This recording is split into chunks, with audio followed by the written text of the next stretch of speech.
काजल हिंदुस्तानी की ओर से भारत की जय, वंदे मातरम।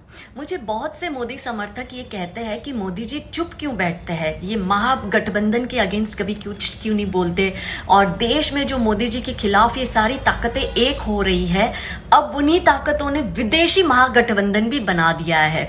कि आप देखो कि किसान बिल पर देश में तो ये सारे महागठबंधन वाले इकट्ठे हो गए थे मोदी जी के खिलाफ, अब उन्होंने विदेशी ताकतों को भी इसमें जोड़ दिया है। तो सबसे पहली चीज तो यहाँ ये समझने की कि मोदी जी ने 6 वर्षों में इनकी क्या बैंड बजाई है कि ये देश में तो ठीक है, विदेश में भी ये लोग तिलमिला रहे हैं और वहां की विदेशी ताकतों को मोदी जी के अगेंस्ट एकत्रित कर रहे हैं।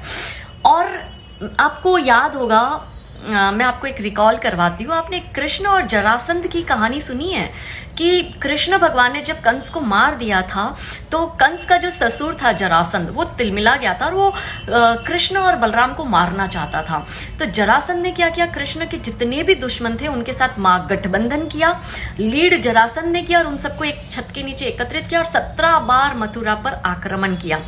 कृष्ण भगवान ने हर बार अपने सभी दुश्मनों को मारा पर जरासंध को छोड़ दिया। इस पे बलराम कहता है कृष्ण से कि हे प्रभु, आप क्यों हर बार जरासंध को छोड़ देते हो और बाकी दुश्मनों को मार देते हो। तो कृष्ण भगवान ने इतना क्लासिक रिप्लाई किया कि अगर मैं जरासंध को मार दूंगा तो मेरे सारे दुश्मन एक छत के नीचे एकत्रित कैसे होंगे और उनके चेहरे, उनके मुखौटे खुलेंगे कैसे कि मेरा दुश्मन कौन कौन है। अगर मैं जरासंध को मारता हूं तो मुझे अपने सभी दुश्मनों से अलग अलग लड़ना पड़ेगा, उनको अलग अलग आइडेंटिफाई करना पड़ेगा, जबकि जरासंध मेरी मदद कर रहा है उन सबको एक साथ एकत्रित कर कर महागठबंधन बनाकर। और इस वजह से मैं बाकी सबको मारता हूँ और जरासंध को छोड़ देता हूँ ताकि मेरे जो दुश्मन है उनके मुखौटे खुले और वो मेरे सामने आए और मुझे पता चले कि कौन कौन है मेरे खिलाफ।